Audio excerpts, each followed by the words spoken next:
بسم اللہ الرحمن الرحیم الحمد للہ رب العالمین حمد الشاکرین وافضل الصلاة واکمل السلام علی سید المرسلین قائد الغر المحجلین سیدنا ومولانا وملجانا محمد صلی اللہ علیہ وسلم عبده ورسوله اما بعد فاعوذ باللہ من الشیطان الرجیم بسم اللہ الرحمن الرحیم یا ایہا الذین آمنوا کتب علیکم الصیام کما کتب علی الذین من قبلکم لعلکم تتقون صدق اللہ العظیم ان اللہ وملائکتہ یصلون علی النبی یا ایہا الذین آمنوا صلوا علیہ وسلموا تسلیما اللہم صل علی سیدنا ومولانا محمد وعلی آل سیدنا ومولانا محمد وبارک وسلم وسلم علیہ الصلاة والسلام علیک یا سیدی یا رسول اللہ وعلی آلک واصحابک وسلم علیک یا شفیع المذنبین.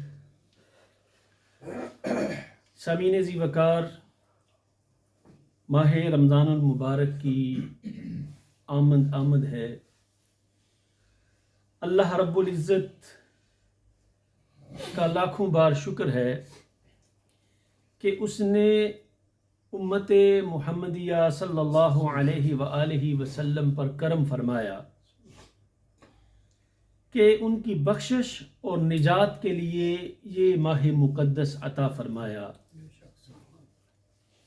یہ وہ ماہ مبارک ہے کہ جس میں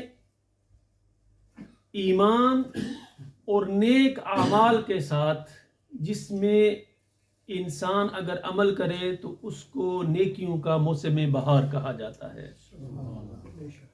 آج کی اس مختصر سی نشست میں اسی اعتبار سے ایک دو باتیں انشاءاللہ العزیز ہم سمجھنے کی کوشش کریں گے. اللہ رب العزت قرآن کریم میں ارشاد فرماتا ہے یا ایہا الذین آمنوا کتب علیکم الصیام کما کتب علی الذین من قبلکم لعلکم تتقون. کہ اے ایمان والو، کتب علیکم الصیام، اللہ رب العزت نے رمضان المبارک کے روزے تم پر فرض کر دیے.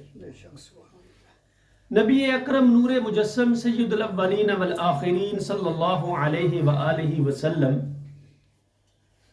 جب رمضان المبارک آنے والا تھا، احادیث میں آتا ہے کہ رمضان المبارک کی آمد سے قبل آقا علیہ السلام نے صحابہ کرام کو اکٹھا کیا اور 29 رمضان کو آپ علیہ السلام نے ایک خطبہ ارشاد فرمایا جسے رمضان المبارک کا استقبال رمضان خطبہ کے نام سے بھی جانا جاتا ہے، جس میں آپ علیہ السلام نے بڑی ڈیٹیل کے ساتھ اس ماہ مقدس کی عظمت اور اس کی فضیلت کا تذکرہ کیا.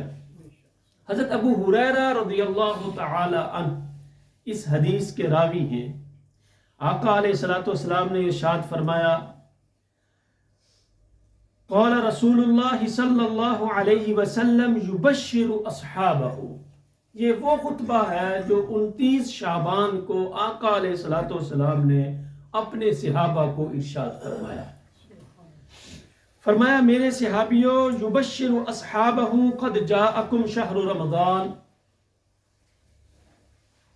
کہ ایک ماہ مقدس رمضان المبارک آنے والا ہے. شہر مبارک، بڑی برکتوں والا یہ مہینہ ہے. افترض اللہ علیکم صیامہ، اللہ رب العزت نے اس ماہ مقدس کے روزوں کو تم پر فرض کر دیا. یا ایہا الذین آمنوا کتب علیکم الصیام افترض اللہ علیکم صیامہ یفتح فیہ ابواب الجنہ. اللہ رب العزت اس ان ایام میں اس ماہ مقدس میں جنت کے دروازوں کو کھول دیتا ہے. وَيُغْلَقُ فِيهِ أَبْوَابُ الْجَحِيمِ، اور جہنم کے دروازوں کو، عذاب کے دروازوں کو اللہ رب العزت بند فرما دیتا ہے. وَتُغَلُّ فِيهِ الشَّيَاطِينِ، اور اللہ رب العزت شیاطین کو اس ماہ مقدس میں جکڑ دیتا ہے. اور اللہ رب العزت کیوں جکڑتا ہے؟ وہ قرآن کریم میں سورہ بنی اسرائیل میں اللہ رب العزت نے ارشاد فرمایا وَإِذْ قُلْنَا لِلْمَلَائِكَةِ اسْجُدُوا لِآدَمَ. اس فلسفے کو، اس بات کو سمجھنے کے لیے اس آیہ مبارکہ کا ترجمہ ذہن میں ہونا بڑا ضروری ہے.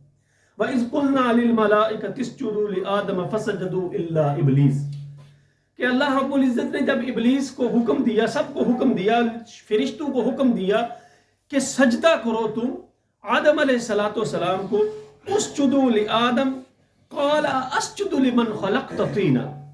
تو اس وقت شیطان نے کہا کہ میں سجدہ کروں، سب نے سجدہ کیا سوائے ابلیس کے. قال اسجد لمن خلقت طینا، اس نے کہا کہ میں سجدہ کروں اس آدم کو جس کو تو نے کیچڑ سے پیدا کیا ہے. قال ارأیتک ھذا الذی کرمت علی، دنیا کا یہ دستور ہے یا عام ہماری گفتگو میں یہ پایا جاتا ہے، جب ہم کسی کے ساتھ غصے میں ہوتے ہیں یا کسی بات پہ اعتراض ہوتا ہے تو ہم اسے کہتے ہیں یار اتنا ٹائم دینا تو پھر میں تینوں دساں گا، لگ پتا جائے گا. تو بعین ہی یہی جملہ قال ارأیتک ھذا الذی کرمت علی، تو کہا کہ اس نے کہا مجھے بتا کہ تم نے اس کو فضیلت دی ہے، اس کی کیا وجہ ہے؟ آدم علیہ السلام کو تو نے اس بات پہ فضیلت دی ہے، اس کی کیا وجہ ہے؟ لئن اخرتنی الی یوم القیامت، اب وہ بات کہ اگر تو مجھے مہلت دینا تو جس فضیلت کی وجہ سے، جس عظمت کی وجہ سے، جس خوبی کی وجہ سے تو اس انسان کو فضیلت دے رہا ہے، میں تجھے بتا نہ دوں کہ تیرا فیصلہ غلط ہے، مجھے نہ کچھ کہے. لئن اخرتنی الی یوم القیامت لأحتنکن ذریتہ الا قلیلا. تو کہا کہ میں اس کو اکھیڑ پھینکوں گا اور اس کی اولاد کو الا قلیلا. ہاں دیکھ لینا اے اللہ، جس عظمت کی وجہ سے تو نے اسے فضیلت دی ہے، دیکھ لینا اس وقت یہ عظمت آشکار ہوگی، یہ تیرا فیصلہ آشکار ہوگا، صرف چند لوگ ہی رہیں گے. تو اللہ رب العزت نے کیا کہا؟ قال اذهب فمن تبعك منهم فإن جہنم جزاؤكم جزاء موفورا. یہ ہوتا ہے نا جب بندہ کہتا ہے تھوڑا جا ٹائم تو دے نا، پھر آگے والا کہتا ہے ہاں ٹھیک ہے جتنا مرضی ٹائم لائے تو جا. تو اللہ رب قال اذهب فمن تبعك منهم، اللہ نے فرمایا جا جا چلا جا، جو مرضی کر لے تو کرنا ہے. فمن تبعك منهم، جو بھی تیری پیروی کرے گا، فإن جہنم جزاؤكم جزاء موفورا، سب کا ٹھکانہ، سب کی جزا پوری پوری جہنم ہے، پورا پورا بدلہ دیا جائے گا. وَاسْتَفْزِزْ، یہ آیہ مبارکہ بڑی اہمیت کی حامل ہے. وَاسْتَفْزِزْ مَنِ اسْتَطَعْتَ مِنْهُمْ، اللہ رب العزت نے کہا گمراہ کر لے، گمراہ کرنے کی کوشش کر تو جن کو گمراہ کر سکتا ہے. من استطاعت، جتنی تو طاقت لگا سکتا ہے، جتنی تو کوشش کر سکتا ہے کر گمراہ کرنے کی انہیں. بِصَوْتِكَ وَأَجْلِبْ عَلَيْهِمْ بِخَيْلِكَ، اپنی خوبصورت آواز، کسی کو اپنی طرف کھینچنے کے لیے سب سے پہلا کیا چیز، اپنی طرف بلانے کے لیے سب سے پہلی چیز جو انسان استعمال کرتا ہے وہ کیا ہے؟ وہ آپ کی آواز ہے، وہ آپ کی کا بلانا ہے.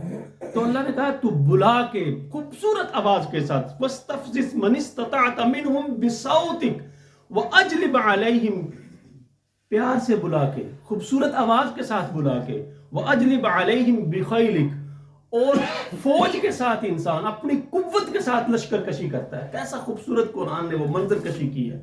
فرمایا پوری قوت کے ساتھ، گھڑ سواروں کے ساتھ، وَرَجِلِكَ، اور پیدل بھی، کسی بھی طریقے سے تو جتنی طاقت رکھتا ہے، وَشَارِكْهُمْ فِي الْأَمْوَالِ وَالْأَوْلَادِ، تو شریک ہو جائے ان کے مالوں میں اور ان کے اولاد میں. وَعِدْهُمْ، اور تو ان کے ساتھ جھوٹے وعدے بھی کر. وَمَا يَعِدُهُمُ الشَّيْطَانُ إِلَّا غُرُورًا، اور اللہ فرماتا ہے شیطان کا جو وعدہ ہوتا ہے وہ ہمیشہ جھوٹا وعدہ ہوتا ہے.